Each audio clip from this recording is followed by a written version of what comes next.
হুসাইন তলোয়ার ফেলে দিয়েছে। ইয়াজিদ বাহিনীকে বলছে, আমাকে 2 রাকাত নামাজ পড়তে দাও। আর ইয়াজিদিরা বলছে, খবরদার, এই হুসাইন মৌলা আলীর বেটা, যার বাবা নামাজে আল্লাহকে দেখে দেখে সুবহান রাব্বিয়াল আলা বলতো। হযরতে মৌলা আলী আল্লাহকে দেখে দেখে বলতেন সুবহান রাব্বিয়াল আলা। এই হুসাইন যদি নামাজে যায়, নামাজ থেকে যদি উঠে যেতে পারে, আর কোনোদিন তোমরা তাকে আটকে রাখতে পারবে না। কিভাবে নামাজ পড়েছেন যে ডান দিক থেকে তীর এসেছে, হুসাইন নামাজে আছে, বাম দিক থেকে মেরেছে তীর, ঝাঁঝরা ঝাঁঝরা করে ফেলেছে। হুসাইন নামাজ ছাড়ে নাই, পিছন থেকে তীর মেরে গোটা পিঠ ঝাঁঝরা ঝাঁঝরা করে ফেলেছে।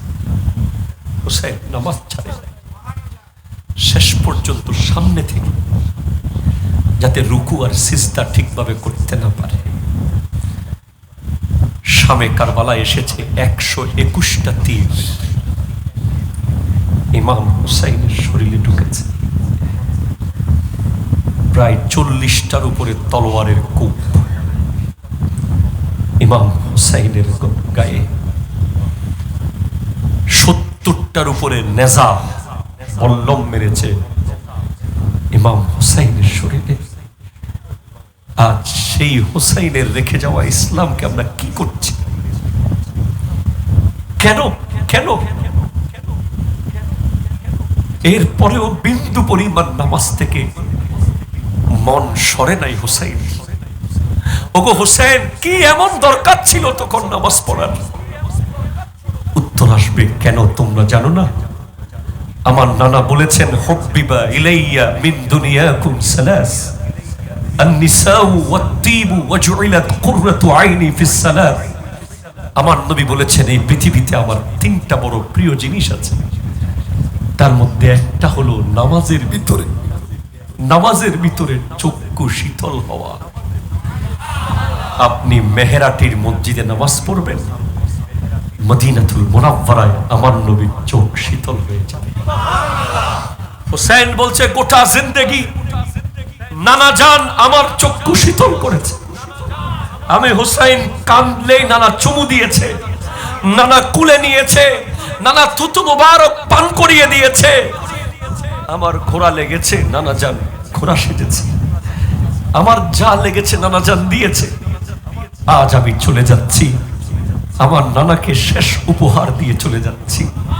নানা জান বলেছিল, নামাজে নানার চক্ষু শীতল হয়, সেজন্য আমি হুসাইন সিজদা করব কারবালায়, আর নানা জানের চক্ষু শীতল হয়ে যাবে মদিনায়। আমার যুবক ভাইয়েরা, কেন তুমি নামাজ পড়ো নাই? কেন? মনে রাখবেন, আজকের এই প্রোগ্রাম আমাদের অনেকের জীবনের হয়তো শেষ প্রোগ্রাম হতে পারে। গত বছর এমন প্রোগ্রামে অনেকেই ছিল যারা আজকে নাই। ঘরের বাজার, তেল, পেঁয়াজ, রসুন, মরিচ, মশলা একদিন না কিনলে সংসার চালানো যায়, কিন্তু আখিরাতের বাজার একদিন না করলে হাসরের মাঠে চালানো যাবে না। এটা আখিরাতের একটা বিশাল বড় বাজার, যেখানে প্রোডাক্ট সেল হচ্ছে। যারা যত দেরি করছেন তারা তত কম পাবেন। এখন যদি বদ্দারহাটে যান, আপনি কি তত্ত্বজা মাছ পাবেন? পাবেন। এখন এখানে আপনাদের কাছে সবচেয়ে বড় বাজার কোনটা? শান্তিরহাট বাজারে গেলে এখন তরকারি পাবেন সব একেবারে যাই যাই অবস্থা।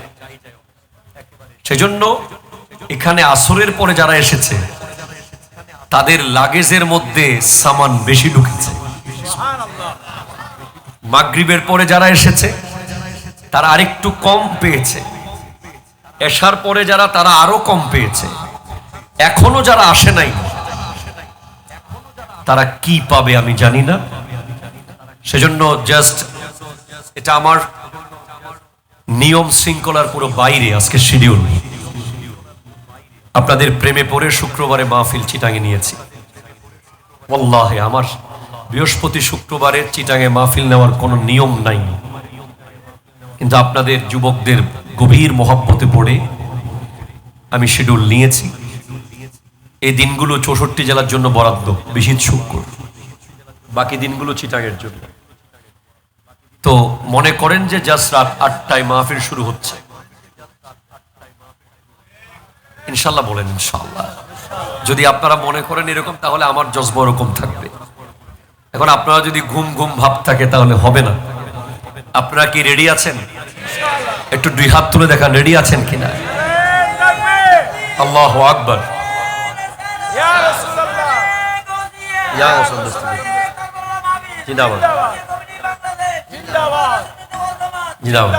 আপনার বরাদ্দের 3টা তকবীরের একটা শেষ, আর 2টা তকবীর আপনার বরাদ্দে আছে ইনশাআল্লাহ। আর আধা ঘন্টা পর একটা দিবেন, এরপর 1 ঘন্টা পর একটা দিবেন। মারহাবা জোরে বলেন।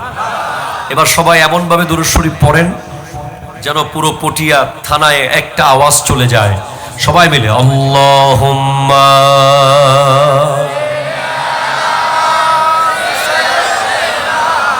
মাওলানা মুহাম্মদ ওয়া আলা আলি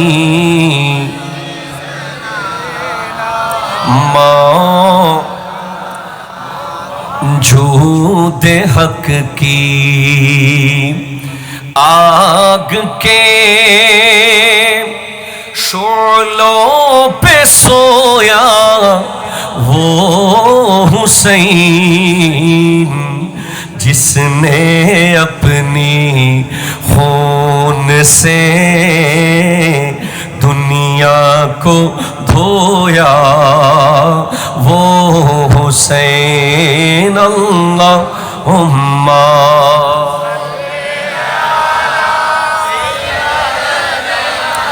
मौलाना मुहम्मद वाला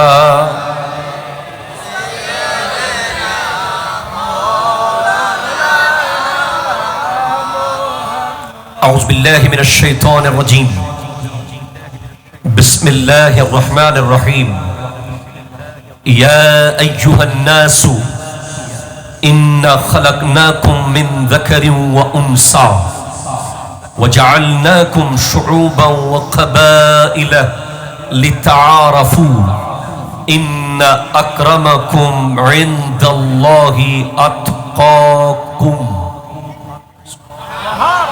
আরো জোরে হয় না প্লিজ ভাই, প্লিজ সুবহানাল্লাহ জোরে বলেন।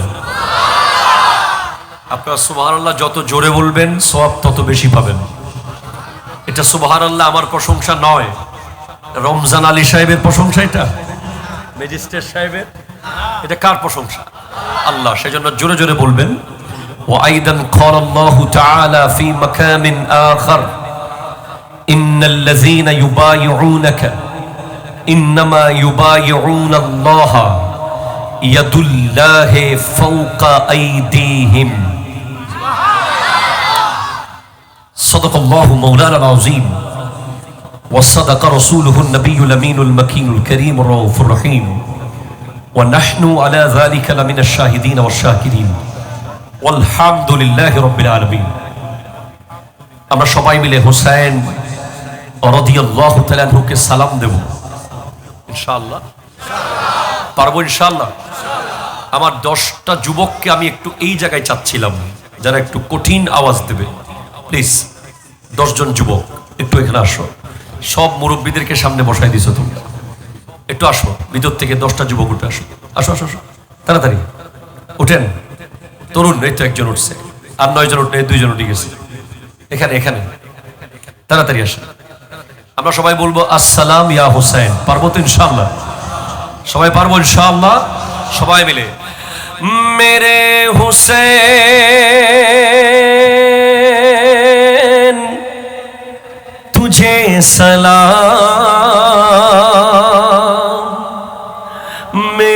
हुसैन तुझे सलाम, मेरे हुसैन तुझे सलाम, मेरे हुसैन तुझे सलाम। अस्सलाम या हुसैन, झूम झूम के अस्सलाम या हुसैन, हुसैन अस्सलाम, हुसैन अस्सलाम या हुसैन। जिनको धोखे से कूफा बुलाया गया, जिनको बैठे बिठाए सताया गया, जिनको धोखे से कूफा बुलाया गया, जिनको बैठे बिठाए सताया गया, जिनके बच्चों को प्यासा रुलाया गया, जिनके गर्दन पे खंजर चलाया गया, उस हुसैन इब्न हैदर पे लाखों सलाम।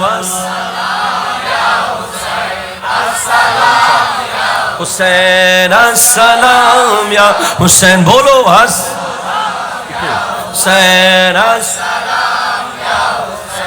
अस्सलाम या हुसैन, मेरे हुसैन तुझे सलाम, मेरे हुसैन तुझे सलाम, मेरे हुसैन तुझे सलाम, मेरे हुसैन तुझे सलाम। हुसैन बादशाह, हुसैन शहनशाह, हुसैन बादशाह, हुसैन शहनशाह, हुसैन बादशाह, हुसैन शहन, आहा हुसैन बादशाह, हुसैन शहनशाह।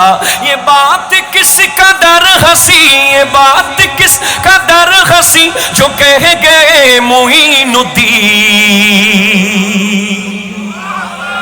और झूम के बोलो ना कि दीन की पनाह हुसैन है, दीन की पनाह हुसैन है, हाँ हुसैन है, सैयद हुसैन है, मौला हुसैन है, मेरा बादशाह हुसैन, बादशाह हुसैन है, मेरा बादशाह, मेरा बादशाह हुसैन है। अस्सलाम हुसैन अस्सलाम या हुसैन, मेरे हुसैन तुझे सलाम, मेरे हुसैन। चित्कार दिए बोलें सुभान अल्लाह।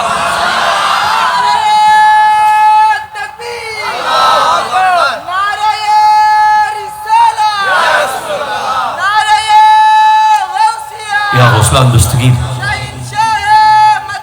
जिंदाबाद, जिंदाबाद। আমি বলবো হুসেন মেরা,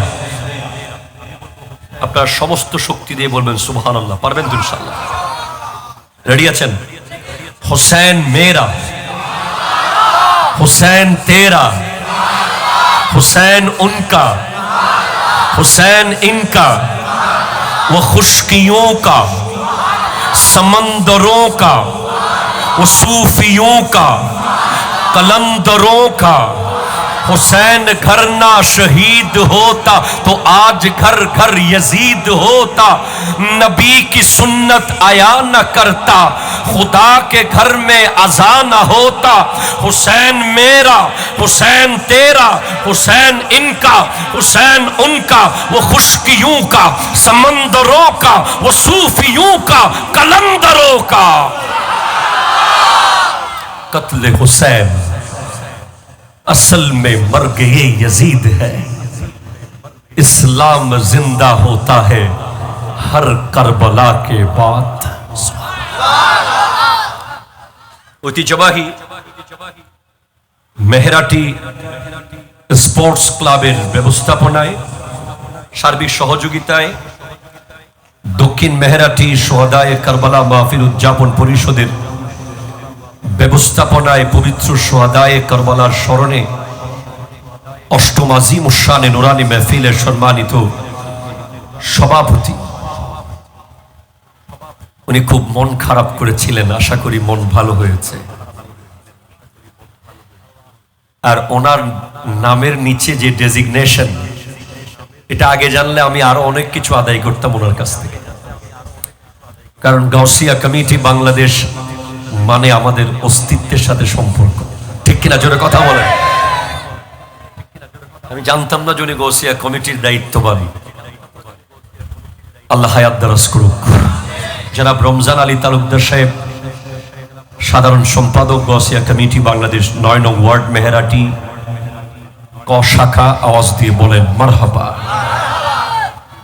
আজকে সম্মানিত প্রধান অতিথি মৌলানা গাজী আবুল কালাম বয়ানি সাহেব কিবলা মুদ্দাজিল হুলালি, এনসাইক্লোপিডিয়া অফ চিটাগনিয়ান ল্যাঙ্গুয়েজ, চট্টগ্রামের ভাষার বিশ্বকোষ। এমন এমন শব্দ উনি জানেন চিটাঙ্গে ভাষায়, আমরা এখনো শিখতে পারি নাই। আরবি প্রভাষক রানীরহাট আল আমিন হামিদিয়া ফাজিল ডিগ্রি মাদ্রাসা, আওয়াজ দিয়ে বলেন মারহাবা। আজকের বিশেষ আলোচক মৌলানা মোহাম্মদ আবু তাহের সাহেব, সিনিয়র শিক্ষক মেহেরাটি নুরুদ্দিন শাহ দাখিল মাদ্রাসা, এবং অবশ্যই গর্ব করার মতো একজন সন্তান আপনাদের এলাকার, আমাদের ইউনিভার্সিটির ছোট ভাই, তরুণ প্রজন্মের দিকপাল, গোপালগঞ্জ এর সুযোগ্য এক্সিকিউটিভ ম্যাজিস্ট্রেট জনাব মোহাম্মদ আতাউর রহমান সাহেব, এবং স্টেজে অসংখ্য অতিথিবৃন্দ, আসসালামু আলাইকুম ওয়া রাহমাতুল্লাহি ওয়া বারাকাতুহু। আমাদের খুব শখ হয় আমরা আতাউর রহমান সাহেবদের মতো মানুষদেরকে যেন এই কথাগুলো শোনাতে পারি। কথা জোরে বলেন, ঠিক কিনা? জোরে বলেন। So I am so grateful to Ataur Rahman to come here. আমি তার প্রতি কৃতজ্ঞ, ইনি যেখানে এসেছেন, উনি সময় দিচ্ছেন। এই টাইপের মানুষগুলো রাত 10টার মধ্যে ঘুমিয়ে যায়, অন টাইম অফিস করে, কিন্তু যেখানেই যাক সুন্নিয়ত হৃদয়ে আছে। সেই সুন্নিয়তের টানে, নবীর প্রেমে, আহলে বাইতের মুহাব্বতে এসেছেন। আল্লাহ তাআলা আমাকে আমার প্রাণপ্রিয় রাহবার আল্লামা সৈয়দ মোহাম্মদ তাহের শাহ সাহেব কিবলা মুদ্দাজিল্লুহুল আলী দোয়ার নজরে আমাকে কালিমাতুল হক বলার তৌফিক দান করুক। সকলে বলুন আমিন। আমাকে যেই বিষয় দেয়া হয়েছে,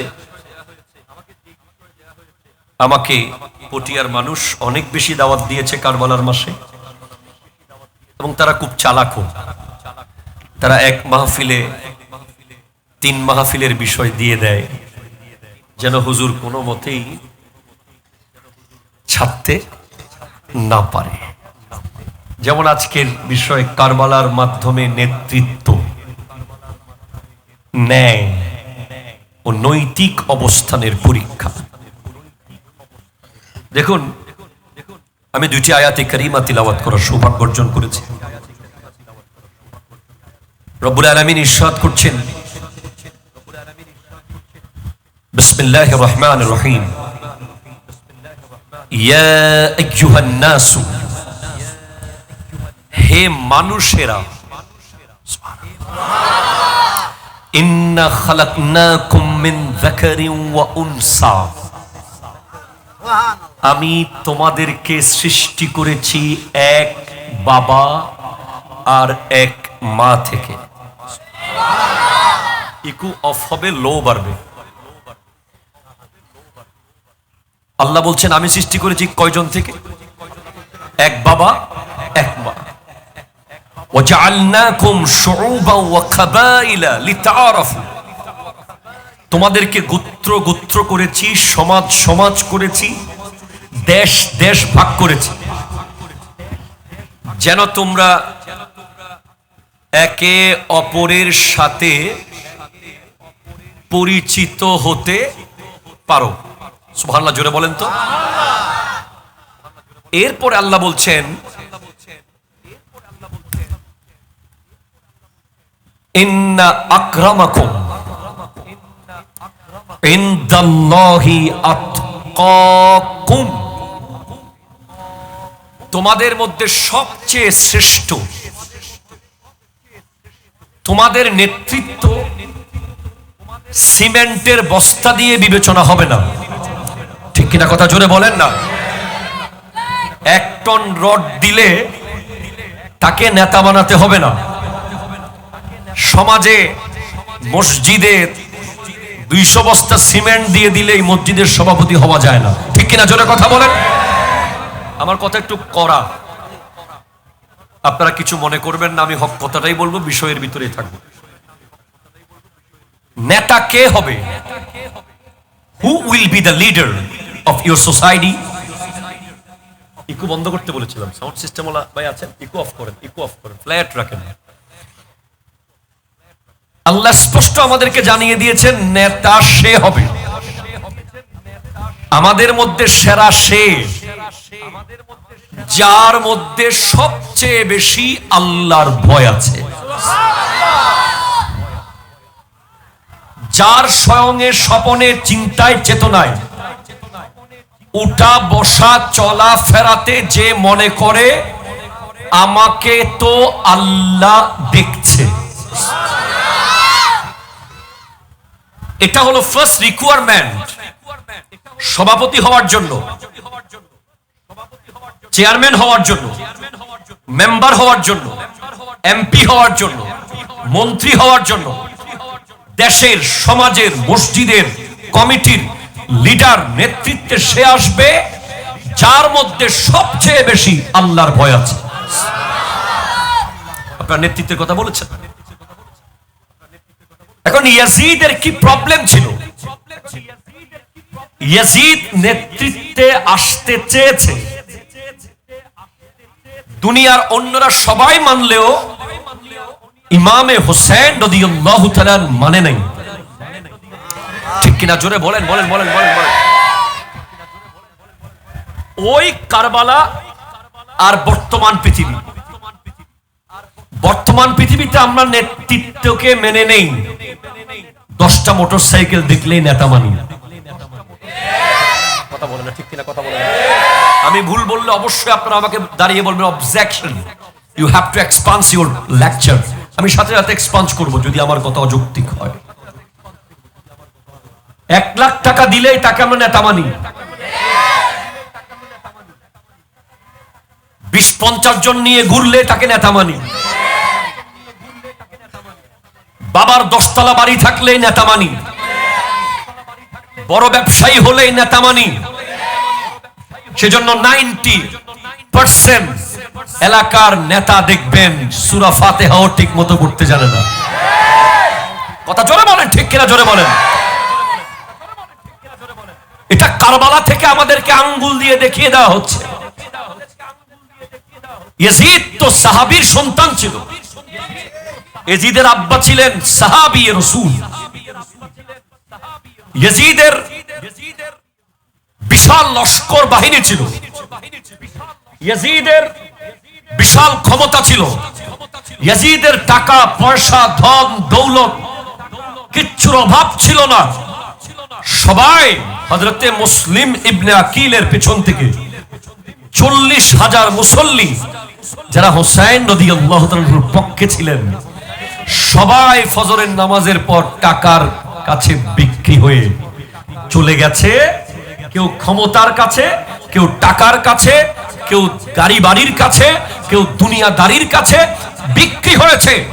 একমাত্র বিক্রি হয় নাই নবীর আওলাদ, নবীর আহলে বাইত। ঠিক কিনা জোরে কথা বলেন। ইমাম হোসেন, আমরা তো 10 টাকা দিলেই হাত দিয়ে দিই,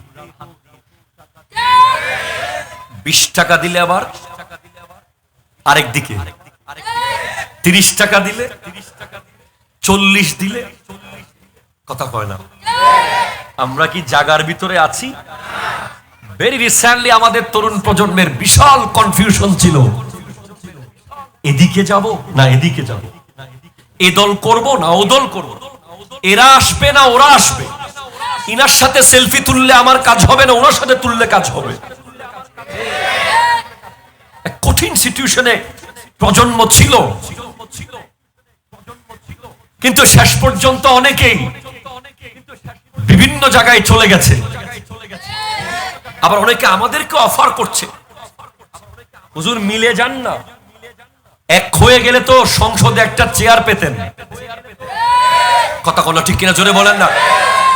আমরা সংসদে যাব, তবে ঈমান বিক্রি করে যেতে পারবো না। আমাদের গাড়ি বাড়ি নিতে পারবেন, টাকা পয়সা নিয়ে যান, কারণ আমাদের সুন্নি জনতা আহলে সুন্নাত ওয়াল জামাতের অনুসারীদের কাছে সবচেয়ে বড় দৌলত হলো ঈমান। এটার বদলে সংসদের একটা চেয়ার হতে পারে। এজন্য কেউ আহলে বাইতে রাসূলকে গালি দিয়ে কারবালার মাসে ইয়াজিদকে ভদ্র বলতে চায়, ইয়াজিদকে হাফেজ সাহেব বলতে চায়, ইয়াজিদকে কোরআনে হাফেজ দাবি করতে চায়, ইয়াজিদ নির্দোষ প্রমাণ করতে চায়, তাদের সাথে হাত দিয়ে আমরা সংসদে যেতে চাই না। ঠিক কিনা জোরে কথা বলেন, হাত তুলে বলেন ঠিক কিনা বলেন।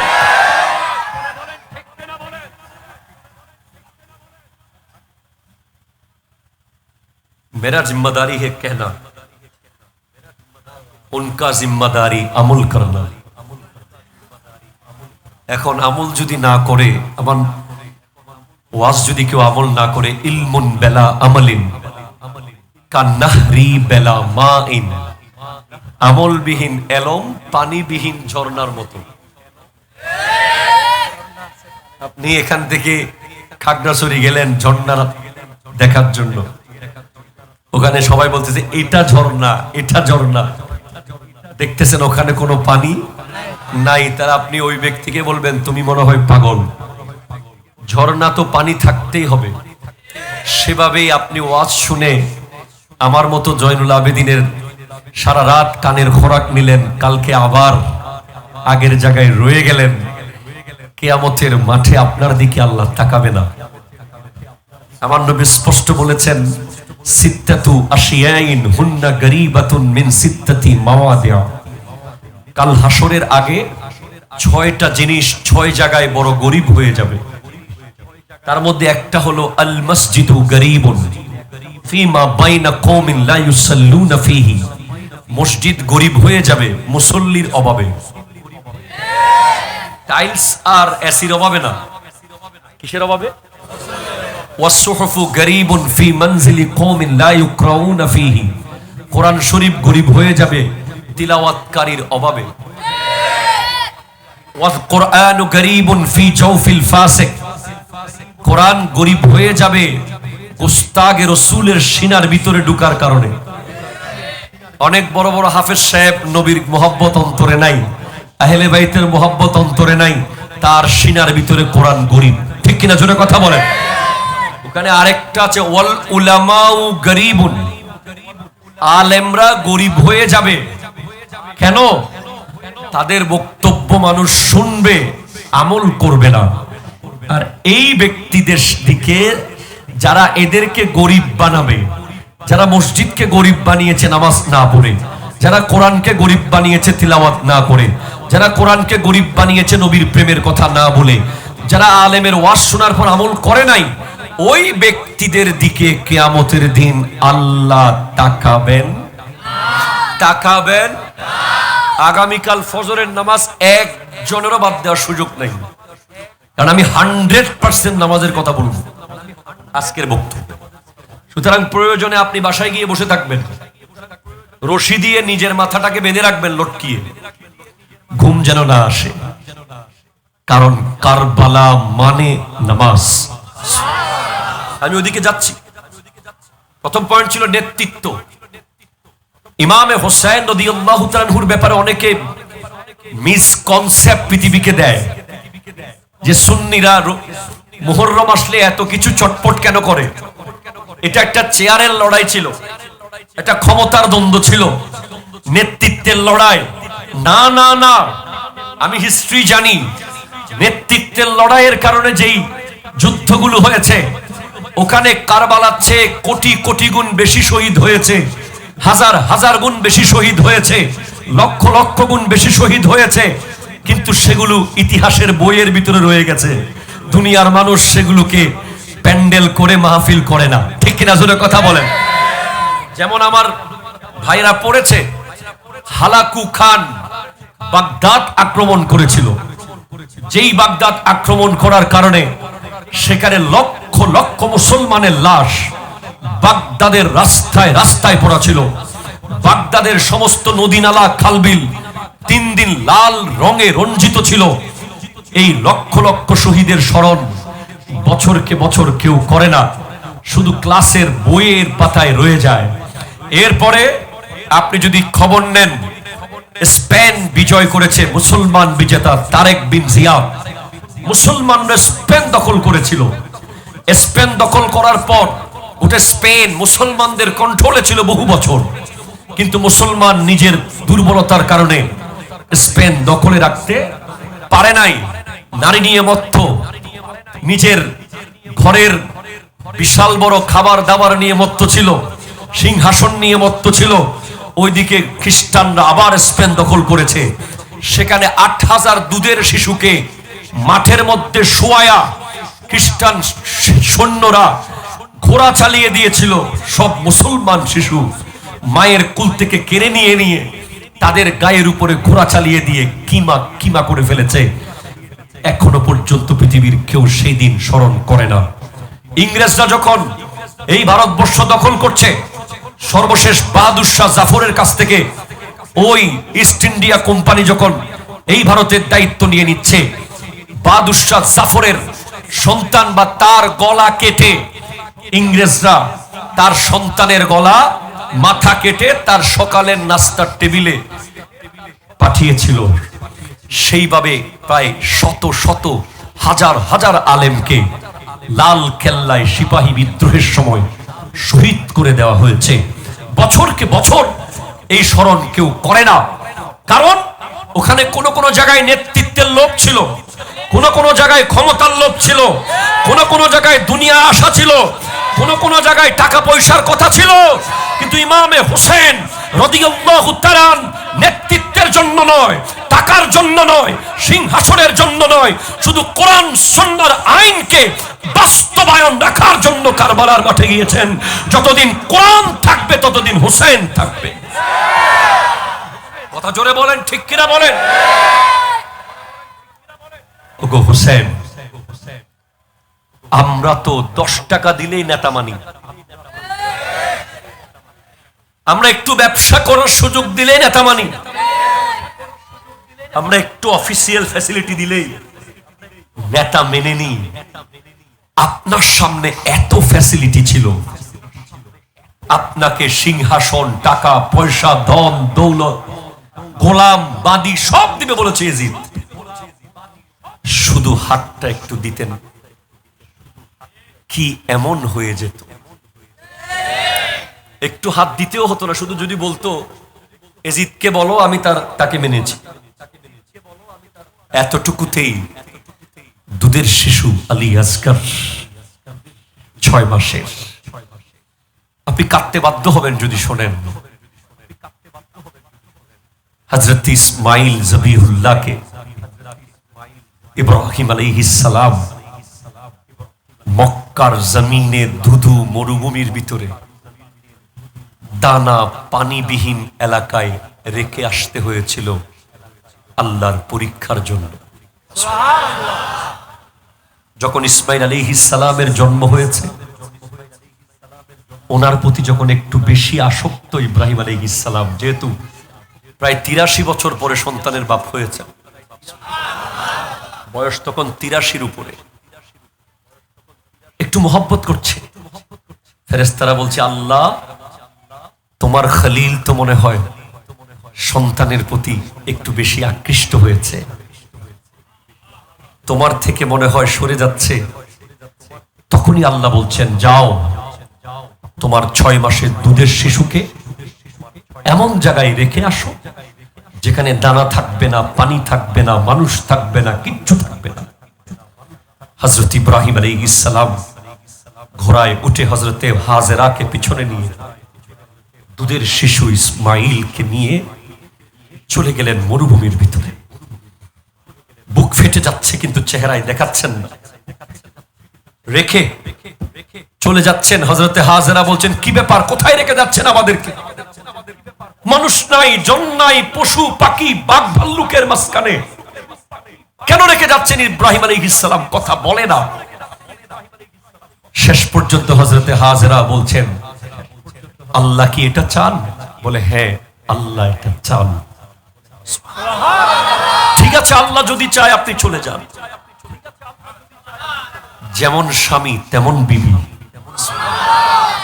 ইব্রাহিম আলাইহিস সালাম ঘোড়া নিয়ে দুই পাহাড়ের মাঝখানে গিয়ে বহু দূরে এমন চিৎকার মেরে কেঁদে উঠলেন, বিবি আর বাচ্চা না দেখে মতো বহু দূরে গিয়ে কেঁদে কেঁদে আল্লাহকে বলছেন, আল্লাহুম্মা ইন্নী আসকানতু মিন যুররিয়্যাতি বিওয়াদিন গায়রি যী যারইন ইনদা বাইতিকাল মুহাররম। হে আল্লাহ, আমি তোমার সন্তুষ্টির জন্য আমার 6 মাসের দুধের শিশুকে বাঘ ভাল্লুকের মাঝখানে রেখে চলে যাচ্ছি। সেদিন ইসমাইল যাবিহুল্লাহ মায়ের বুকের দুধ শুকিয়ে গিয়েছিল বলে হযরতে হাজেরার দুধ শুকিয়ে গিয়েছে।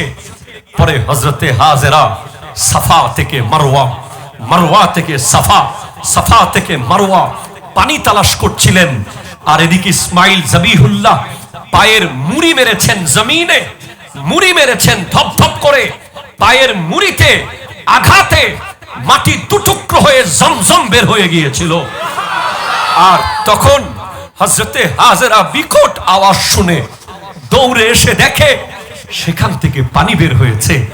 তখন দেখে এই পানি যদি বন্ধ না করি পুরো পৃথিবী ডুবে যেতে পারে।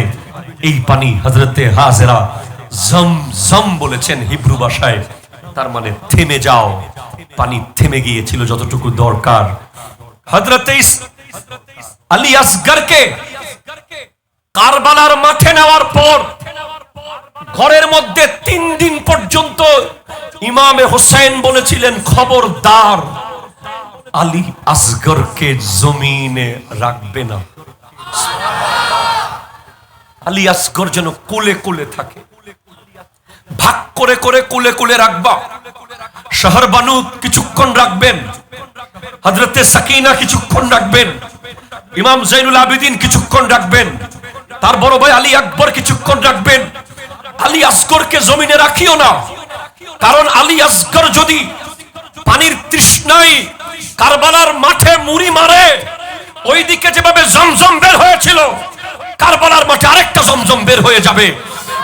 কিন্তু আমি তো জমজমের আশায় কারবালায় আসি নাই, আমি তো পানি পান করতে আসি নাই, আমি তো পানি পান করাতে এসেছি।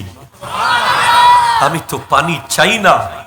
হযরতে খাজা মঈনুদ্দিন চিশতি রাহমাতুল্লাহ আলাইহি বলছেন, আমি গরিব নওয়াজ যদি কারবালার মাঠে গিয়ে আঙ্গুল দিয়ে একটা গুঁতো মারতাম, ওখানে সমুদ্র সমুদ্র হয়ে যেত কারবালার মাঠে। কিন্তু ইমামে হোসেন তো গরিব নওয়াজের বাবার বাবার বাবার বাবার বাবার বাবা, উনি কেন ফোরাত নদীকে টান দিয়ে ঘরের দুয়ারে আনতে পারলেন না? বলে না, একটা কারামত আর একটা ইস্তেকামত, একটা কারামত আর একটা শাহাদত। মুসলমান বানানোর জন্য কারামত লাগে, কারামত, আর মুসলমানের ঈমান বাঁচানোর জন্য শাহাদত লাগে, শাহাদত। বলে গরিব নওয়াজ তো এসেছেন মুসলমান বানানোর জন্য, তাই তিনি কারামত দেখিয়েছেন। আর ইমামে হোসেন মুসলমান বানানোর জন্য যান নাই, বানানো মুসলমানের ঈমান বাঁচানোর জন্য গিয়েছেন। সেজন্য ইস্তেকামত আর শাহাদত লাগে। আমি আপনাকে বলছি, আজ যদি ইমামে হোসেন একটু হাত দিয়ে দিতেন, ওই জান্নাতের হুরদের মতো সুন্দরী নবী পরিবারের কন্যাদেরকে দামেস্কের বাজারে বাজারে হাঁটতে হতো না। শিকল পরে যদি একটু হাত দিয়ে দিতেন, ইমাম জাইনুল আবেদিনকে অসুস্থ অবস্থায় দামেস্কের বাজারে বাজারে হাঁটতে হতো না। কোন জাইনুল আবেদিন? আপনি কি জানেন ওই জাইনুল আবেদিন যিনি যখন কাবা ঘরের সামনে গিয়ে দাঁড়িয়েছিলেন, লক্ষ লক্ষ হাজি তাওয়াফ করছে, ইমাম জাইনুল আবেদিনকে দেখে সবাই দুই ভাগ হয়ে মাঝখানে রোড করে দিয়েছিল। তখন যে খলিফা ছিল, খলিফা যাওয়ার পরে কেউ তার দিকে তাকায়ও নাই। খলিফা বলছে আমার দিকে কেউ তাকাচ্ছেও না, কিন্তু উনি আসার সাথে সাথে সবাই রোড করে দিয়েছে। ঘটনা কি? তখন খলিফার পাশে বসা ছিল কবি ফরজদক, সে বলছে হাযাল্লাযী ইয়ারিফুহুল বাতহা ওয়া তাআতুহু, এ তো এমন ব্যক্তি যাকে কাবাগর চিনে, যাকে কাবার চারপাশের পাহাড় পর্বত গোটা এলাকা যাকে চিনে, তিনি ওই ব্যক্তি যিনি নবী বংশের আখিরি নিশানা, যার থেকে নবীর আওলাদ পৃথিবীতে থাকবে, উনি হলেন ইমাম জাইনুল আবেদিন। উনাকে কাবাও চিনে, মক্কাও চিনে, হেরামও চিনে, উনাকে সমস্ত আরব চিনে। ওই জাইনুল আবেদিনকে, জাইনুল আবেদিন তো নাম না, এটা লকব। জাইনুল আবেদিন মানে ইবাদতকারীদের সৌন্দর্য। উনি এমন ভাবে নামাজ পড়তেন, ওনার নামাজ দেখে মানুষ তাকিয়ে থাকতো, এত সুন্দর করে কিভাবে মানুষ নামাজ পড়ে। ওনার আরেকটা লকব ছিল সৈয়দুস সাজিদিন, সিজদাকারীদের সৈয়দ। ওনার আরেকটা লকব সাজ্জাদ, লম্বা সিজদাকারী। ওনার আসল নাম হলো আলী আওসাদ। আলী আকবর শহীদ হয়েছেন, আলী আসগর শহীদ হয়েছেন, আর মাসকানের যে মেজো আলী ইমাম জাইনুল আবেদিন, যার থেকে আজকের দিন পর্যন্ত নবীর আওলাদ পৃথিবীতে আছে। আমি আপনাকে যেটা বলতে চেয়েছি নেতৃত্বের কথা, লিডার মানেন নাই হোসেন, হাত দেন নাই কেন? কোরআন বলেছে ইন্নাল্লাযীনা ইউবাইউনাকা ইন্নামা ইউবাইউনাল্লাহ ইয়াদুল্লাহি ফাওকা আইদিহিম। হাবিব, যারা আপনার হাতে বায়াত গ্রহণ করেছে, মূলত তারা আল্লাহর হাতে বায়াত গ্রহণ করেছে, কারণ আপনি নবীর হাতের উপরে আছে আল্লাহর কুদরতের হাত।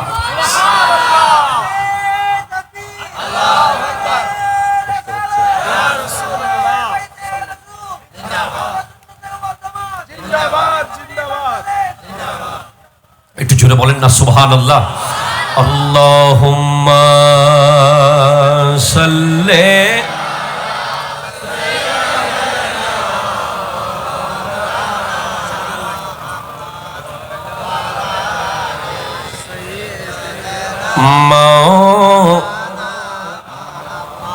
আল্লাহ আল্লাহ আল্লাহ ইল্লাহ আল্লাহ আল্লাহ।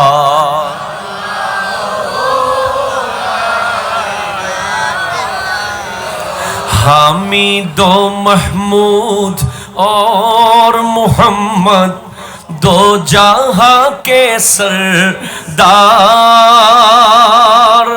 गैबे की खबरें देने वाला रहमत का सरकार मदनी अल्लाह अल्लाह।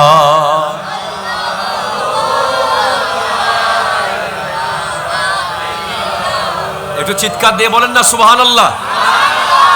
পররাতে কষ্ট না হলো, হাতে হাতে কষ্ট রাখেন, হাত তুলন তো বাজি ব্যাকরণের খেয়াল ঠিক আছে।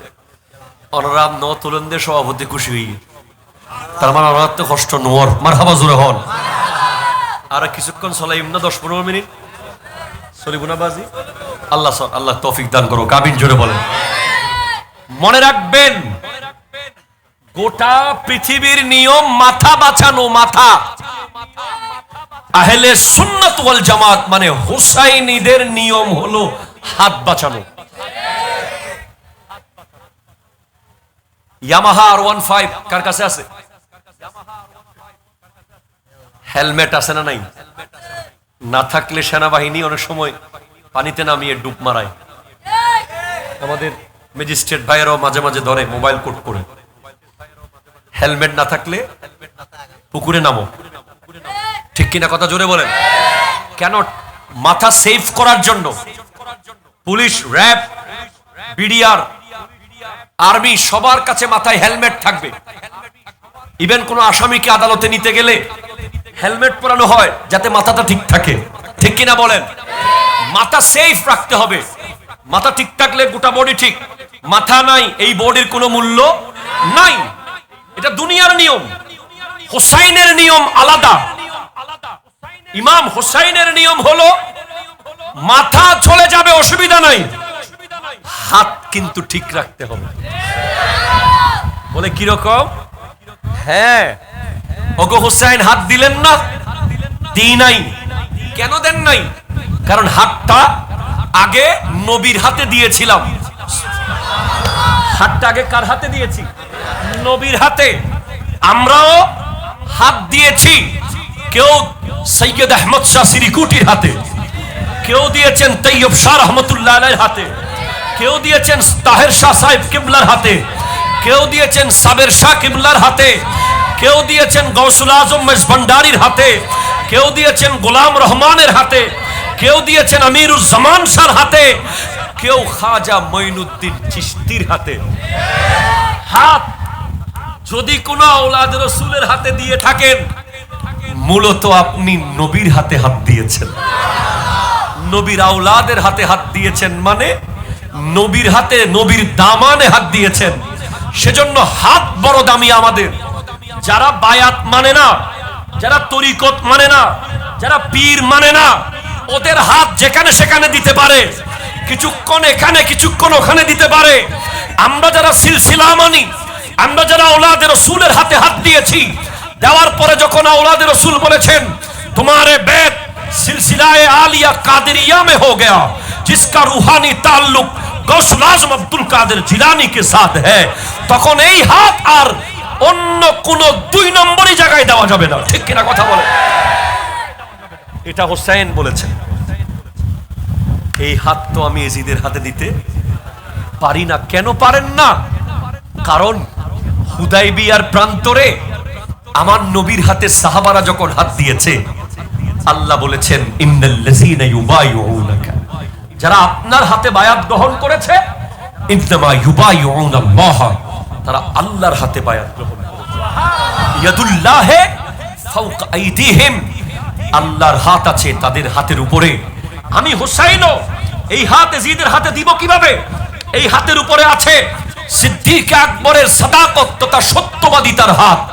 এই হাতের উপরে আছে ফারুক আজমের আদালতের হাত। এই হাতের উপরে আছে উসমান যুন্নুরাইনের সাখাওয়াতের হাত। এই হাতের উপরে আছে মাওলা আলীর বেলায়েতের হাত। এই হাতের উপরে আছে রাসূল আরবীর রিসালাতের হাত। এই হাতের উপরে আছে আল্লাহর কুদরতের হাত। এই হাত কোন মদদি, কোন গাজাঠি, কোন পতিতার বৃত্তিকারী, কোন বেঈমান এজিদের হাতে দেওয়া যাবে না। ঠিক কিনা জোরে কথা বলেন। এজিদের হাতে না দেওয়া মানে বর্তমানে এজিদের অনুসারীর হাতে না দেওয়া। এজিদকে আপনি কেমনে চিনবেন? যে সুদ খায় সে এজিদ। কথা বলতেছেন না, কথা বলতেছেন না। ইয়েস অর নো বলবেন, ইয়েস অর নো, ঠিক না বেঠিক? যে ঘুষ খায় সে এজিদ, যে অন্যের জায়গা দখল করে সে এজিদ, যে বাপ মাকে ভাত দেয় না সে এজিদ, যে বেগানা মেয়েকে প্রিজিং করে সে এজিদ, যে যৌতুকের জন্য বিবিকে মারে সে এজিদ। কথা বলো, কথা বলো। এজিদ মানে শুধু একজন ব্যক্তি নয়, এজিদ মানে একটা দর্শন, যেটা হলো কোরআন সুন্নাহ বিরোধী দর্শন। আপনি যে বলছেন পরীক্ষা, হ্যাঁ পরীক্ষা তো আমরা কেউ পাস করি নাই। আমরা সবাই এখানে ফেল করে বসে আছি, পাস করি নাই। আমরা বিরিয়ানির পরীক্ষায় পাস করেছি। একদম ক্লিয়ার কথা বলছি। আপনি আগামী বছর দাওয়াত দিবেন না এমন আমি জানি। আমরা বিরিয়ানির পরীক্ষায় পাস করেছি। আমরা বড় বড় গরু মহিষের পরীক্ষায় পাস করেছি। আমরা ফ্রিজে দামি দামি বক্সে বক্সে গোশত ভরে রাখার প্রোগ্রামে পাস করেছি। আমরা হুসাইনিয়তের পরীক্ষায় পাস করি নাই। যদি পাস করতাম কি হতো? হুসাইনি কারা, হুসাইনি সমাজ কোনটা? যেই এলাকার মধ্যে কোন পরিবারে যৌতুকের খবর পেয়েছে, হুসাইনিরা গিয়ে ওই এলাকার ওই পরিবারে একবার ওয়ার্নিং করবে, দুইবার ওয়ার্নিং করবে, তিনবার ওয়ার্নিং করবে, চতুর্থবার ওই পরিবারকে, ওই ব্যক্তিকে সমাজ থেকে বয়কট করার নাম হুসাইনি। ঠিক কিনা জন্য কথা বলেন? আমরা কি পেরেছি? আমরা যৌতুকের ফার্নিচার নেড়ে চেড়ে দেখেছি শক্ত আছে কিনা। বেশ কম হলে বলেছি ওয়ার ঠকাই দিয়ে দেনা তোরা। আমিও চিটাঙ্গে ভাষায় কথা জানি, আমি চিটাঙ্গে ফোলা। আমরা কোরবানির গরু নেওয়ার জন্য ওই গরিবের মেয়েকে ইমোশনাল টর্চার করেছি। আমরা আমের দিনে আম, কাঁঠালের দিনে কাঁঠাল পাওয়ার জন্য ওই মেয়েকে শারীরিক মানসিক নির্যাতন করেছি। ঠিক কিনা বলেন? তো আপনি কিভাবে হুসাইনি হলেন? কোথায় হুসাইনি আপনি? আজকে বলে হুজুর সুদের ওয়াজ করেন, সুদের ওয়াজ করেন, সুদের ওয়াজ করেন, লাখে 10,000, লাখে 10,000, লাখে 20,000, লাখে 20,000। কেন সুদি থাকবে? সমাজে যে ওপেন সুদ খায়, আপনি যদি হুসাইনি হন, হুসাইনিরা মিলে তাকে একবার ওয়ার্নিং দেন, দুইবার ওয়ার্নিং দেন, তিনবার ওয়ার্নিং দেন, চতুর্থবার তার সাথে সবাই সম্পর্ক ছেদ করেন, সুদখোর সোজা হতে বাধ্য থাকবে। এখন তো আপনি সুদখোরের গলায় বাসায় গিয়ে নলা খাচ্ছেন। কথা জোরে কয় না? ঠিক কিনা জোরে বলেন? আপনাদের কষ্ট হচ্ছে না তো বাবা? এরপর হুজুর যুবকরা নামাজে আসে না। আপনি কি জানেন জুমার দিন 2 রাকাত পরে কে বের হয়েছিল? ইয়াজিদ বের হয়েছিল। কথা কয় না? আমি মুখস্থ বলতেছি না। দামেস্কের জামে মসজিদে যখন জুমার নামাজ হয়েছে, ইমাম জাইনুল আবেদিন রাদিয়াল্লাহু তাআলা যখন দাঁড়িয়ে খুতবা দেবেন, 2 রাকাত পরে খুতবার পরে যখন জনগণ ইমাম জাইনুল আবেদিনের খুতবা শুনে পাগল হয়ে গেছেন, এখন এজিদকে খেয়ে ফেলবে এই পরিস্থিতি, তখন এজিদ 2 রাকাতে সালাম ফিরাইয়া কোনো মতে দৌড় দিয়া বের হইয়া গেছে। আমাদের দেশেও 2 রাকাতের মুসল্লি তো আছে, আছে না নাই বলেন? কোথায় যাও তুমি? এই যুবক, তুমি যাও কোথায়? তোমার কি সাহস? তুমি আল্লাহকে বলছো I am so busy, I have no time. Allah, আমি অনেক ব্যস্ত, আপনাকে দেওয়ার মতো সময় আমার নাই, তাই আমি 2 রাকাত পরে চলে যাচ্ছি। কোথায় গেছো তুমি? তুমি বের হয়ে লিওনেল মেসির জার্সি পরতে গেছো, তুমি বের হয়ে নেইমারের পতাকা উড়াতে গিয়েছো, তুমি বের হয়ে এমবাপ্পের মিছিল করতে গিয়েছো, তুমি বের হয়ে অনলাইন গেমের ভিতরে গিয়েছো, তুমি বের হয়ে ফেসবুকে স্ক্রল করতে গিয়েছো, তুমি বের হয়ে বিয়ে বাড়িতে গিয়েছো, নাচ গানের আসরে গিয়েছো, তুমি কোনো মানুষকে বাঁচাতে যাও নাই, তুমি কোনো হসপিটালে যাও নাই। তুমি যখন বের হয়েছো, কোরআন আওয়াজ করে বলছে ইয়াকুলুল ইনসানু ইয়াউমাইযিন আইনাল মাফার, পালাবি কোথায়? হাসরের মাঠ তো লাস্ট স্টেশন। কোথায় যাবেন? মসজিদ থেকে দৌড় দিয়ে বের হয়ে যাবেন কোথায়? চট্টগ্রাম থেকে ঢাকা যাবেন, ঢাকা থেকে দুবাই যাবেন, দুবাই থেকে আমেরিকা যাবেন, আমেরিকা থেকে লন্ডন যাবেন, লন্ডন থেকে ঘুরে ঘুরে শেষ পর্যন্ত হাসরের মাঠেই যেতে হবে। তো যখন যাওয়ার জায়গা নাই তখন যান কেন? যে যুবক এলাকায় মাদক আসক্ত, কথা বলেন ঠিক কিনা? অনলাইন জুয়ায় আসক্ত, মোবাইল ফোনে জুয়া খেলায় আসক্ত, হুসাইনিরা তাকে ডাকবে। কারা ডাকবে? ওরা ডরা গিয়ে ফেলল। আহা, সাহস করুন। অন্যায়ের প্রতিবাদ না করার নাম ইয়াজিদ, অন্যায় দেখে চুপ করে থাকার নাম ইয়াজিদ, অন্যায় দেখে প্রতিবাদ করার নাম হুসাইন। একটু জোরে বলো না সুবহানাল্লাহ। এখন আমাদের সমাজে কি হয়েছে? আরে কি ভাই, ইতের ফুয়া মরক গুই তুই কামাতো, ইতের ফুয়া জ্যামর হ্যাঁ গরগুই তোর কি হাম, এটা টেন্ডেন্সি হয়ে গেছে আমাদের। এটা নিয়ে এখন আমরা এনজয় করি। পাশে একটা পরিবারে অবক্ষয় হতে হতে ধ্বংসের শেষ পর্যায়ে, আমি আমার পরিবার নিয়ে সুখে। অথচ এক লাইন প্রতিবাদ করলে ওই ছেলে তার বাবার গায়ের দিকে যেতে পারতো না। ঠিক কিনা জোরে বলেন? এক লাইন কথা বললে ওই ছেলে তার মায়ের দিকে তাকিয়ে গালি দিতে পারতো না। এক লাইন কথা বললে ওই যুবক মুরব্বীর বিরুদ্ধে কথা বলতে পারতো না। আমরা এখন লাগাই দিই। কি করি বলেন না? লাগাই দিই চলক। এবার ডাইনিং টেবিলে বসে বসে ভাত খেতে খেতে সেগুলো নিয়ে সুন্দর করে এনজয় করি। বাবু জানো নি হইতে মারে দিত, বাপরে বাপ কি ফুয়া হইতে রশ্মি। এই হলো আমাদের সমাজের অবস্থা। এটা হুসাইনি সমাজ না, এটা বিরিয়ানি সমাজ। কারবালার মাহফিল করে আমরা বিরিয়ানি খেয়েছি, আমিও আপনাদের সাথে আছি। আমরা ঈদে মিলাদুন নবী করে বিরিয়ানি খেয়েছি, সমাজ পাল্টাতে পারি নাই। কারণ প্রতিনিয়ত শুধু আমরা স্বার্থ নিজে কেন্দ্রিক হয়ে যাচ্ছি। আমরা প্রতিবাদ করি না বলে আজ যৌতুক, আজ কাবিন। কথা কোন ঠিক কিনা জোরে বলেন না? প্রতিবাদ করতে হবে, আওয়াজ তুলতে হবে। কোন সন্তান তার বাপ মাকে ভাত দিচ্ছে না, বাপ মার বিরুদ্ধে কথা বলছে, হুসাইনিরা গিয়ে ওই সন্তানকে ডেকে বলবে তোমার আব্বা আম্মার বিরুদ্ধে আরেকবার কথা বললে, তাদেরকে কষ্ট দিলে এই মেহেরাটি সমাজে তুমি থাকতে পারবে না। তখন সে যদি বলে না এটা আমাদের পার্সোনাল ব্যাপার, আপনি কে? তখন আপনি কোরআন থেকে বলে দেবেন ইয়া আইয়ুহান নাসু ইন্না খালাকনাকুম মিন যাকারি ওয়া উনসা, হে মানুষ তোমাদেরকে বানানো হয়েছে এক বাবা আর এক মা থেকে। মুসলমান কখনো বলতে পারে না যে এটা আমার ব্যাপার। ইসলামিক কোন বিষয়ে মুসলমান আমার ব্যাপার বলতে পারে। আমরা সবে একে অপর। পাকিস্তানে গিয়েছি কদিন আগে আমি, শ্রীকুট শরীফ। গত বৃহস্পতিবার এসেছি। পাকিস্তানের মানুষের কিছু জিনিস দেখে আমি অভিভূত হয়েছি। এয়ারপোর্টে একটা চেয়ার খুব জরুরি বসার জন্য, সবাই অনেকে দাঁড়িয়ে আছে। যেই মাত্র আমি বললাম मैं बांग्लादेश से आया हूं, आप हमारा मेहमान है, बैठिए। চেয়ার ছেড়ে দিয়েছে।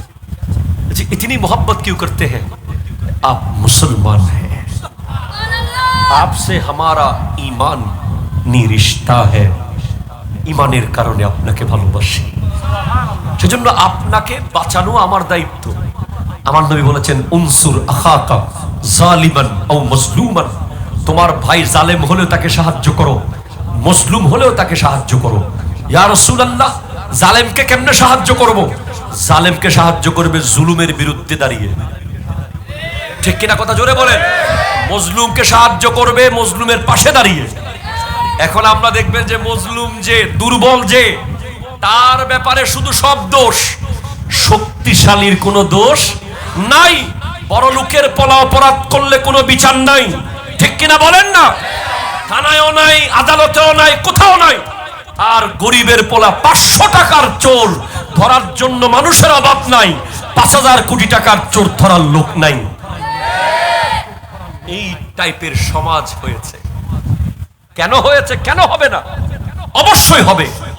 ইহুদি নাসারারা চায় আমরা যেন এমন হয়ে যাই। তার প্রমাণ আপনি নেন। কেন ফুটবল বিশ্বকাপ কি আর 1 মাস পরে দেওয়া যেত না? বলেন না, বলেন না, বলেন না, বলেন না। ফুটবল বিশ্বকাপ কি আর 1 মাস আগে দেওয়া যেত না? একেবারে এমন টাইমে বিশ্বকাপ ফুটবল লঞ্চ করা হয়েছে। আপনি এগুলো সহজ মনে করিয়েন না। মুসলমানের ছেলের মাথা থেকে টুপি খুলে ফেলার জন্য ইসরায়েল আমেরিকা প্রতিদিন বৈঠক করছে। মুসলমানের ছেলের মোবাইলে গেম ঢুকিয়ে দেওয়ার জন্য তারা প্রতিদিন বৈঠক করছে। মুসলমানের ছেলে দাঁড়িয়ে প্রস্রাব করবে কেমনে, সেই প্ল্যান সেখান থেকে আসতেছে। মুসলমানের ছেলে বেগানা মেয়ের সাথে কিভাবে সম্পর্ক করবে, সেই প্ল্যান সেখান থেকে আসতেছে। মুসলমানের ছেলে কিভাবে নামাজে 20 রাকাত বাদ দিয়ে তারাবি 12 রাকাত 8 রাকাত পরে বের হবে, কিভাবে শবে বরাতকে অ্যাভয়েড করবে, কিভাবে শবে মেরাজকে অ্যাভয়েড করবে। আজকের দিনে আপনি দেখেন আমার মতো টুপিওয়ালা অনেক মৌলবী আছে যারা বলতে চায় মুহররম হুসাইনের জন্য দামি হয় নাই, মুহররম নবীদের জন্য দামি হয়েছে। নবীদের কথা বলে হুসাইনকে লুকিয়ে ফেলার চেষ্টা চলছে। আজ অনেকগুলো মসজিদ পাবেন যেখানে তালা মেরে রাখা হয়েছে যেন আহলে বাইতের আলোচনা না হয়, ঠিক কিনা জোরে কথা বলেন। আপনি দেখবেন আমাদের দেশে এমন এমন শায়েখ আছে যারা টিস্যু পেপার থেকে শুরু করে নাসা পর্যন্ত এমন কোন টপিক নাই যেই টপিকে প্রশ্নের উত্তর দেয় নাই। টিস্যু পেপার ইউজ করা জায়েজ, শায়েখ উত্তর দিচ্ছে। ক্যামেরা ইউজ করা জায়েজ, উত্তর দিচ্ছে। চা খাওয়া জায়েজ, উত্তর দিচ্ছে। মেহরাটির মাহফিলে যাওয়া জায়েজ, উত্তর দিচ্ছে। স্টেজে চেয়ার নিয়ে বসা জায়েজ, উত্তর দিচ্ছে। সমস্ত প্রশ্নের উত্তর দিচ্ছে। কিন্তু তাদের পেজে গিয়ে আপনি এক লাইন আহলে বাইতের শান খুঁজে পাবেন না। কারণ তারা যদি আহলে বাইতের শান বলে তরুণ প্রজন্ম তো হুসাইনের আদর্শ ধারণ করে বসে থাকবে, ঠিক কিনা জোরে কথা বলে। এই ভয়ে তারা চায় যে তরুণ প্রজন্ম ইহুদি নাসারা তুষার হয়ে যাক, মুসলমান ইহুদি নাসারার এজেন্ট হয়ে যাক। আজ ফুটবল বিশ্বকাপ চলছে, আপনার ফেসবুক পেজে কারবালার বয়ান, কারবালার কাহিনী, কারবালার পোস্টার, কারবালার হ্যান্ডবিল, কারবালার আয়াত আর হাদিস থাকার কথা ছিল, সেখানে কিন্তু এখন আর্জেন্টিনার জার্সি শোভা পাচ্ছে। আজ যেখানে কারবালার মাসে নামাজের গুরুত্ব বাড়বে, সেখানে আর্জেন্টিনার মিছিলের কারণে মুসল্লিরা মসজিদে নামাজ পড়তে পারছে না। আমি ইদানিং দুই এক জায়গায় বলেছি, আমরা 12 বছর, আমার ভাই আতাউল মুস্তাফা শুনবে, আমরা 12 বছর, কেউ 20 বছর, বয়ানে সাহেব হুজুররা 50 বছর ওয়াজ করে একটা যুবককে ফজরের নামাজে তুলতে পারে নাই। তাকে নেইমার ঘুম থেকে তুলে ফেলেছে। একটু কথা বলেন না, ঠিক কিনা জোরে বলেন না। আরো তাহাজ্জুদের টাইমে তুলে ফেলেছে, ফজরের টাইমে না, তাহাজ্জুদের টাইমে। 3টা খেলা, রাতের 1টা থেকে সে বসে আছে, হয়তো সারা রাত সে ঘুমায় নাই।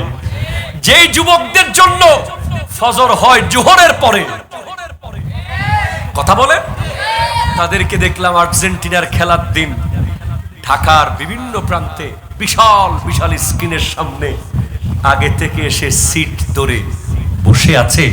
আপনি কি বুঝলেন? যখন যুবকের বই খুলে হুসাইনের আদর্শ কি জানার কথা ছিল, যখন যুবকের আলী আসগর কেন শহীদ হয়েছে সেই কথা প্রশ্ন করার টাইম ছিল, যখন যুবকের সবর আর সালাত নিয়ে রিসার্চ করার কথা ছিল, তখন সে ঝগড়া করছে ব্রাজিল আর আর্জেন্টিনা নিয়ে, সে তর্কে লিপ্ত হচ্ছে ফুটবল নিয়ে। তার মানে কি বুঝলেন? আমাদেরকে তারা কোনোভাবেই হুসাইনি হতে দেবে না। ইনশাআল্লাহ শত ষড়যন্ত্রের মাঝখান দিয়েও আমরা হুসাইনি হবই হব, ঠিক কিনা জোরে কথা বলেন। আল্লাহুম্মা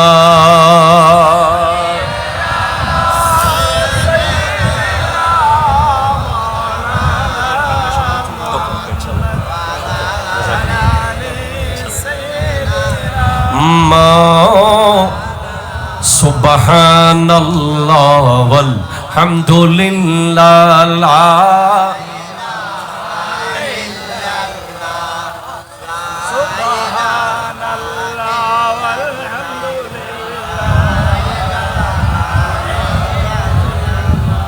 লা ইলাহা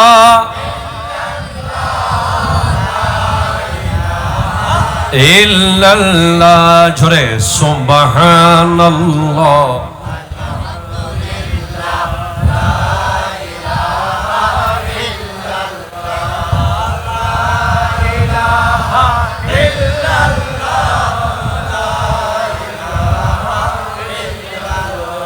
একটু চিৎকার দিয়ে বলেন না সুবহানাল্লাহ। কষ্ট না হলো বাজি। কারবালা মানে নামাজ, 3 বার বলেন না। কারবালা মানে নামাজ, এবার 3 বার বলেন, আবার বলেন, আবার বলেন। মুখস্থ হয়ে যাক। কারবালা মানে এজিদ নামাজ পড়ে নাই, হুসাইন নামাজ পড়েছে। একটু জোরে বলুন সুবহানাল্লাহ। সুতরাং কেউ হুসাইনি দাবি করবে আর নামাজ পড়বে না, এটা কখনো হতে পারে। আপনি আশ্চর্য হবেন নামাজের কত মূল্য। আমি পাকিস্তানের সিরিকুট শরীফে গিয়ে দেখেছি যে নবীর আওলাদ পীর বাঙ্গাল আল্লামা সাবের শাহ কেবলা, সিনেটর অফ পাকিস্তান, উনি নিজে মসজিদে আজান দেন। আমি দেখেছি। উনি আবার একামত দেন, নামাজ পড়ান আহমদ শাহ হুজুর। যতক্ষণ ছিলাম আওলাদের রাসূলগণকে সবার আগে মসজিদে দেখেছি এবং সবার শেষে যেতে দেখেছি। 2 দিন ফজরের নামাজ পড়েছি, হুজুর সিনেটর অফ পাকিস্তানকে দেখলাম পীর বাঙ্গাল। গোটা সমস্ত এয়ারপোর্টে যার নাম বললে পুলিশ সেনাবাহিনী সেলুট মারে। যিনি সংসদের সিনেটর, ওনার বাড়ির নাম বললে গোটা পাকিস্তানের রন্ধ্রে রন্ধ্রে চিনে। এত বিশাল হাস্তি, যার কারণে সিরিকুট এলাকায় এখনো থানা দেওয়া হয় নাই, এখনো পুলিশ নাই ওই এলাকায়। থানা বিশাল বড় এলাকা, 3-4টা থানার দরকার ছিল ওখানে, কিন্তু একটা থানাও দিতে পারে নাই পাকিস্তান গভর্নমেন্ট। উনি বলছেন জব তক হাম হ্যায় পুলিশ কি জরুরত নেই হ্যায়। কোনো পুলিশ নাই, সব বিচার আচার হুজুররা করে, সব সমাধান হুজুরদের দরবারে হয়ে যায়। এরকম ব্যক্তিকে আমি দেখেছি ফজরের নামাজের কত আগে এসেছেন মসজিদে উনি জানেন। আমরা এসে ওনাকে মসজিদে সবার আগে পেলাম। নামাজ শেষ করে প্রায় 2 ঘন্টা জিকির তাসবিহ তাহলিল করে আবার ইশরাকের নামাজ পড়ে তারপরে বের হচ্ছে। নামাজের বিশাল মূল্য। আমরা ছোট্ট ছোট্ট বিষয়ে নামাজ ছেড়ে দিই। বিয়ে বাড়িতে আসি, নামাজ নাই, ঠিক কিনা বলেন? মিটিং এ আসি, নামাজ নাই। বৈঠকখানায় গল্প করতেছি, কথা উঠেছে, জামাত চলে গেছে, নামাজ নাই। হুসাইন রাদিয়াল্লাহু তাআলা কারবালার মাঠে তো নামাজের টাইম ছিল। আপনি আর 10 মিনিট পরে নামাজ পড়লে তো এজিদ বাহিনী সবগুলো কেটে ফেলতে পারতেন। সুবহানাল্লাহ জোরে বলে না। কিন্তু আপনি কেন নামাজে আজান দেওয়ার সাথে সাথে ইমাম হোসাইনের যে তলোয়ার, মৌলা আলীর যে তলোয়ার জুলফিকার, এই তলোয়ার দুধের শিশু আলী আসগরের লাশ, এই তলোয়ারকে দুর্বল করতে পারে নাই। আলী আকবর ইমাম হোসাইন রাদিয়াল্লাহু সন্তান 70 টুকরা হয়েছে, এই তলোয়ারকে দুর্বল করতে পারে নাই। কাসেম ইবনে হাসান ভাতিজা শহীদ হয়ে গেছে, তলোয়ারকে দুর্বল করতে পারে নাই। তলোয়ার চলছে বারুদের মতো কারবালার মাঠে, যেই দিকে যায় কচু কাটার মতো এজিদ বাহিনীকে কাটে। গোটা পরিবার লাশ হয়ে গেছে। এরপরেও হুসাইনের কনফিডেন্স, হুসাইনের শক্তি এক বিন্দু কমে নাই। সবর সবর সবর। যেই তলোয়ার ঘরের ভিতরে জান্নাতের হুরের মতো সুন্দরী, ওই নবী বংশের নারীরা হযরতে সাকিনা, হযরতে শাহরবানু, ওনাদের বিরহ যেই তলোয়ারকে দুর্বল করতে পারে নাই। আমার সন্তান যদি 6 মাসের শিশুকে কেউ গলা দিয়ে তীর মেরে দেয়, আমার পক্ষে আর মাহফিলে যাওয়া সম্ভব হবে না, যুদ্ধে যাওয়া তো দূরের কথা। আমার সন্তানকে যদি কেউ 70 টুকরা করে জমিনে ফেলে দেয়, আমার পক্ষে মাহফিলে যাওয়া সম্ভব হবে না, যুদ্ধে যাওয়া তো দূরের কথা। ইমাম হোসেন রাদিয়াল্লাহু তাআলা সমস্ত লাশের উপর দিয়ে যুদ্ধের মাঠে গিয়েছেন। এজিদ বাহিনীকে বলেছেন, এই এজিদিরা, তোদের রক্তের প্রয়োজন ছিল, আলী আসগরকে দিয়েছি। তোদের রক্তের প্রয়োজন ছিল, আলী আকবরকে দিয়েছি। রক্তের পিপাসা লেগেছে, কাসিম ইবনে হাসানকে দিয়েছি। রক্তের পিপাসা লেগেছে, আব্বাস আলমদারকে দিয়েছি। খবরদার, আমি হোসাইনের গায়ে স্পর্শ করবি না, কারণ এতক্ষণ যারা শহীদ হয়েছে ওরা মুমিন আর আমি হলাম ঈমান। আমি হুসাইনের গায়ে আঘাত করা মানে ইমানের উপরে আঘাত। কিন্তু এজিদিরা বলেন না, হয়তো যুদ্ধ করেন অথবা হাত দেন। হুসাইন তো হাত দিবে না, যুদ্ধে গেছেন। একবার শুধু ভাবেন আমার যুবক ভাইয়েরা, আপনাদের মধ্যে অনেকে আছে যারা ব্যবসা লস হয়ে গেলে সুইসাইড করতে চায়, ঠিক কিনা জোরে বলেন না? চাকরি চলে গেলে মরে যেতে চায়, কোন একটা মেয়েকে পছন্দ করতে বিয়ে হয়ে গেছে হাত কেটে ফেলতেছে, কথা জোরে বলেন ঠিক কিনা? ছোট্ট ছোট্ট বিষয়ে আমরা একটু সবর করতে পারি না। আর ইমামে হোসেন কি বিশাল সবরের পাহাড়, জবলুল ইস্তেকামত, কি অটল। 3 দিনে চুল সাদা হয়ে গেছে, কালো চুল। কি লেভেলের প্রেসার ওনার উপরে গিয়েছিল। একবার শুধু কারবালার মাঠটাকে মাথায় আনেন, প্রত্যেকটা সদস্য শহীদ হয়ে গেছে, সবার লাশ পড়ে আছে। একটু টেনশন ওনাকে, তলোয়ারটাকে দুর্বল করতে পারে নাই। কি সে করেছে তাহলে? কেন হুসাইনের তলোয়ার জমিনে নেমে গেল? একমাত্র যখন আওয়াজ এসেছে হাইয়া আলাস সালাহ,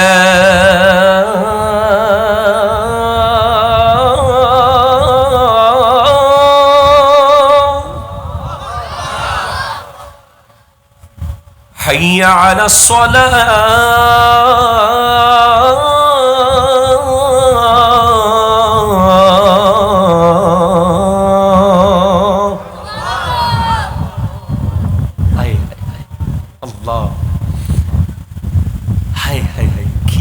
আওয়াজ আজাদের। হোসেন তলোয়ার ফেলে দিয়েছে। ইয়াজিদ বাহিনীকে বলছে আমাকে 2 রাকাত নামাজ পড়তে দাও। আর ইয়াজিদিরা বলছে খবরদার, এই হোসেন মৌলা আলীর বেটা, যার বাবা নামাজে আল্লাহকে দেখে দেখে সুবহান রাব্বিয়াল আলা বলতো। হযরতে মৌলা আলী আল্লাহকে দেখে দেখে বলতেন সুবহান রাব্বিয়াল আলা। এই হুসাইন যদি নামাজে যায়, নামাজ থেকে যদি উঠে যেতে পারে, আর কোনোদিন তোমরা তাকে আটকে রাখতে পারবে না। কিভাবে নামাজ পড়েছেন যে ডান দিক থেকে তীর এসেছে, হুসাইন নামাজে আছে, বাম দিক থেকে মেরেছে তীর, ঝাঁঝরা ঝাঁঝরা করে ফেলেছে। হুসাইন নামাজ ছাড়ে নাই, পিছন থেকে তীর মেরে গোটা পিঠ ঝাঁঝরা ঝাঁঝরা করে ফেলেছে। হুসাইন নামাজ ছাড়ে নাই, শেষ পর্যন্ত সামনে থেকে যাতে রুকু আর সিজদা ঠিকভাবে করতে না পারে, শামে কারবালা এসেছে 121টা তীর ইমাম হুসাইনের শরীরে ঢুকেছে। প্রায় 40টার উপরে তলোয়ারের কূপ ইমাম হুসাইনের গায়ে, 70টার উপরে নেজা বল্লম মেরেছে ইমাম হুসাইনের শরীরে। আজ সেই হুসাইনের রেখে যাওয়া ইসলামকে আমরা কি করছি? কেন কেন? এরপরেও বিন্দু পরিমাণ নামাজ থেকে মন সরে নাই হুসাইন। ওগো হুসাইন, কি এমন দরকার ছিল তখন নামাজ পড়ার? উত্তর আসবে কেন তোমরা জানো না? আমার নানা বলেছেন হুব্বিবা ইলাইয়া মিন দুনিয়াকুম সালাস, আন-নিসাউ ওয়াত-তিবু ওয়াজউইলাত কুররাতু আইনি ফিস সালাত। আমার নবী বলেছেন এই পৃথিবীতে আমার 3টা বড় প্রিয় জিনিস আছে, তার মধ্যে একটা হলো নামাজের ভিতরে চক্ষু শীতল হওয়া। আপনি মেহেরাটির মসজিদে নামাজ পড়বেন, মদিনাতুল মুনাওয়ারায় আমার নবীর চোখ শীতল হয়ে যাবে। হুসাইন বলছে গোটা জিন্দেগি নানা জান আমার চক্ষু শীতল করেছে। আমি হুসাইন কাঁদলেই নানা চুমু দিয়েছে, নানা কুলে নিয়েছে, নানা থুতু মুবারক পান করিয়ে দিয়েছে। আমার ঘোড়া লেগেছে, নানা জান ঘোড়া সেজেছে। আমার যা লেগেছে নানা জান দিয়েছে। আজ আমি চলে যাচ্ছি, আমার নানাকে শেষ উপহার দিয়ে চলে যাচ্ছি। নানা জান বলেছিল নামাজে নানার চক্ষু শীতল হয়, সেজন্য আমি হোসেন সিজদা করব কারবালায়, আর নানা জানের চক্ষু শীতল হয়ে যাবে মদিনায়। আমার যুবক ভাইয়েরা, কেন তুমি নামাজ পড়ো নাই? কেন? কাল হাসরের মাঠে হোসেন যদি তোমাকে প্রশ্ন করে, রাদিয়াল্লাহু তাআলা যদি প্রশ্ন করে, আমি তো তলোয়ারের নিচে নামাজ পড়েছিলাম, তুমি তো বাইক চালাতে গিয়ে নামাজ পড়ো নাই, তুমি তো গেম খেলতে গিয়ে নামাজ পড়ো নাই, তুমি তো ফুটবল দেখতে গিয়ে নামাজ পড়ো নাই, এই চেহারা কিভাবে দেখাবো? এজন্য আমরা বারবার বলি নামাজ হলো আল্লাহর ইবাদত, নবীর ইজ্জত। আল্লাহর ইবাদত, নবীর ইজ্জত। নামাজকে আল্লাহ জোর করে চাপিয়ে দেন নাই, আমার নবী খুঁজে এনেছেন আল্লাহর কাছ থেকে। আজকের মাহফিল থেকে একটা বিরিয়ানির প্যাকেট যদি আপনি খুঁজে নিয়ে যান, আপনার ছেলে যদি ওই প্যাকেটটা নদীতে ফেলে দেয়, আপনার কলিজা যেমন ছিঁড়ে যাবে, আমার নবীও আল্লাহর কাছ থেকে মেরাজের তাবরুক খুঁজে এনেছেন নামাজ। আমরা যখন পড়ি না, আমরা সেটা নদীতে ফেলে দেওয়ার মতো অপমান করি। তাই আমি বলেছি, আবারও বলছি, কারবালা মানে নামাজ। ঠিক কিনা? জোরে কথা বলেন না। কারবালা মানে নামাজ। সর্বশেষ কথা হলো, কারবালা মানে সবর। আরেকবার বলেন, কারবালা মানে সবর, মানে ধৈর্য। রিভেঞ্জ না নেওয়া,